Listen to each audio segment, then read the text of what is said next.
지금 여러분께서는 김경래 기자의 최강 시사를 듣고 계십니다. 네, 미국 이란 관계가 일촉즉발이죠.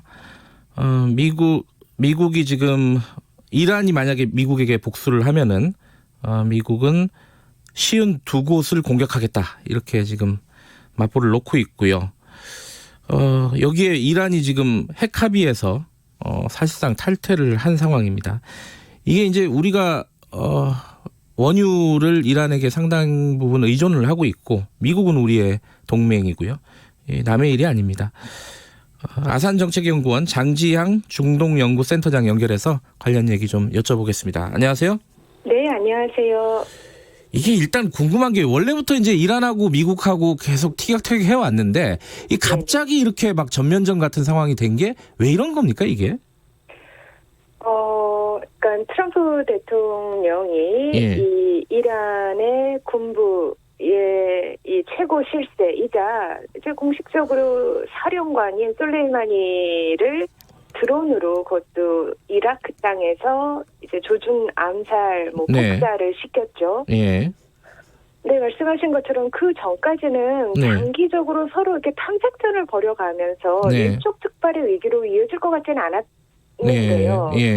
왜 이런 굉장히 무리스러운, 득보다 실이 훨씬 많아 보이는 결정을 왜 미국 측에서 내렸을까를 생각해 보면 굉장히 국내 정치적인 배경이 있는 것 같아요. 사실 미국 국내 정치요. 그렇죠. 이제 트럼프 대통령이 워낙에 지금 탄핵 정국의 한 중심에 서 있고 물론 탄핵이 될 가능성은 낮겠지만 또 이제 대선 정국이거든요.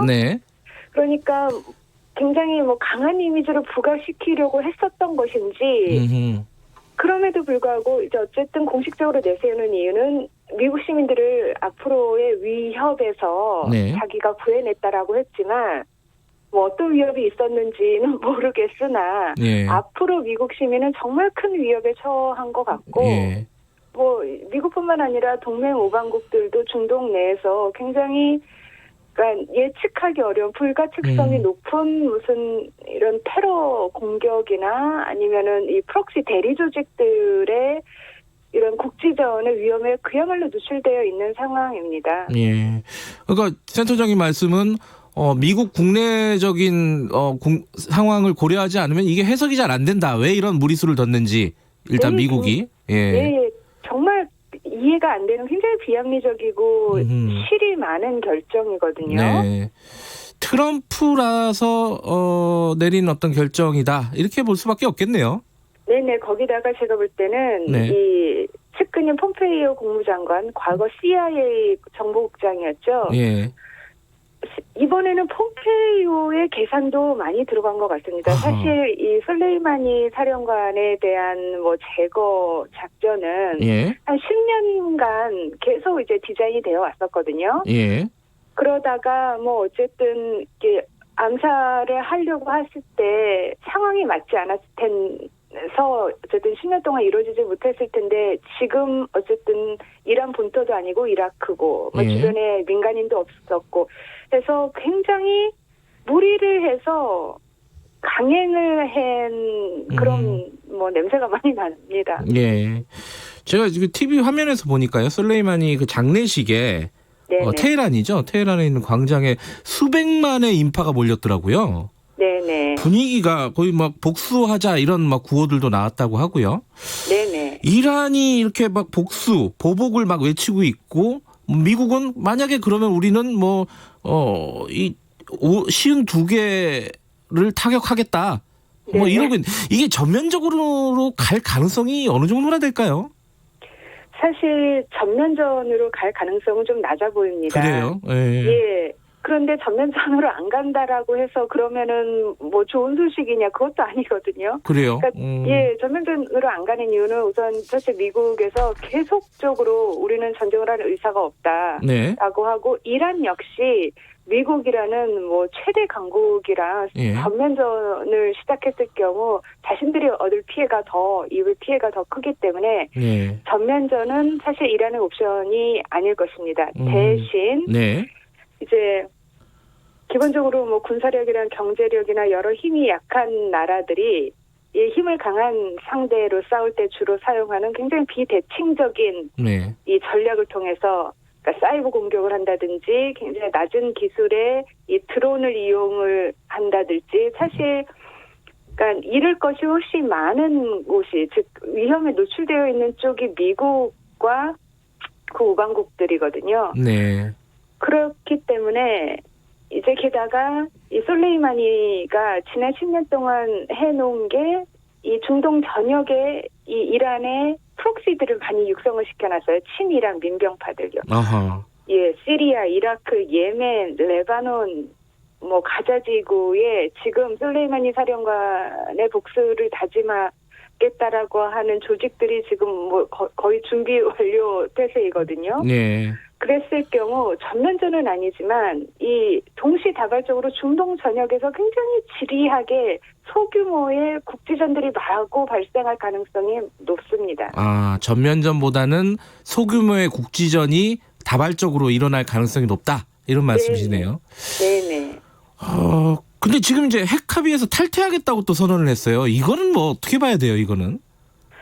이란이요? 사실, 예, 그러니까 이란이 핵 합의를 탈퇴했다고 해서 뭐 정말 둘이 맞짱을 이렇게 이 핵전쟁으로 가냐는 것은 아니고요. 그러니까 2년 전이죠. 2018년 5월에 트럼프 대통령이 독단적으로 일방적으로 핵 합의를 파기를 했습니다. 미국이 먼저 그랬죠. 네. 미국이 먼저 했습니다. 그리고 1년 후에 이제 핵 합의를 파기를 당하고 고강도 제재를 당하던 이란이 네. 이제 1년이 지났는데도 우리는 아무것도 낮은 게 없다. 핵 합의를 우리가 1년 동안 파기하지 않았는데 라고 하면서 이제 앞으로 2달에 한 번씩 자기네가 핵 이행 축소 결정을 내리겠다라고 하면서 정말로 이 작년 5월부터 2달마다 조금씩 그 이행을 축소를 시켰습니다. 즉 핵합의 파기에 이란도 한 발짝씩 나갔었던 거거든요.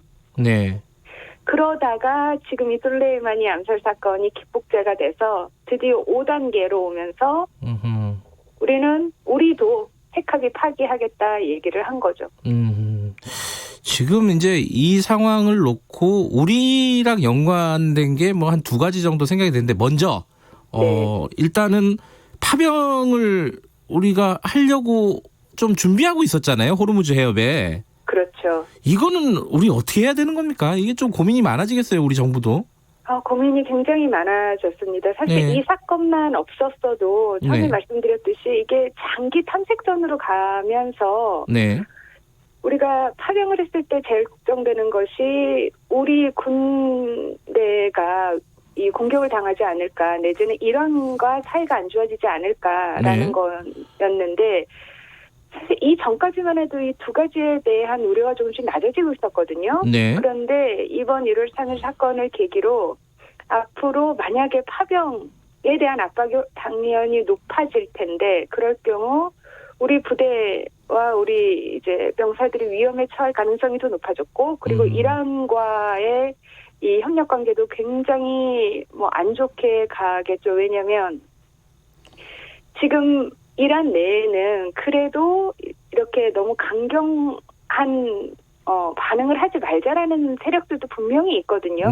잘못은 이란이 했지만 우리도 똑같이 그렇게 뭐 맞대응을 하지 말자라는 세력이 있어 왔는데 잘못은 미국이 했지만 네네. 그들의 목소리가 지금은 뭐 전반적인 반미 여론에 묻혀가지고 전혀 들리지 않고 그들의 입지가 굉장히 축소되어 있는 상황에서 한 이란 관계도 앞이 굉장히 어둡습니다. 근데 이 사실은 우리야 미국과의 관계 때문에도 고민이 있겠지만은 이 원유 수급 문제가 있잖아요. 예컨대 호르무즈 해협을 이란이 뭐 봉쇄를 한다. 최악 극단적인 상황에서 이러면 우리한테 굉장히 큰 어떤 악영향을 주지 않습니까, 경제에?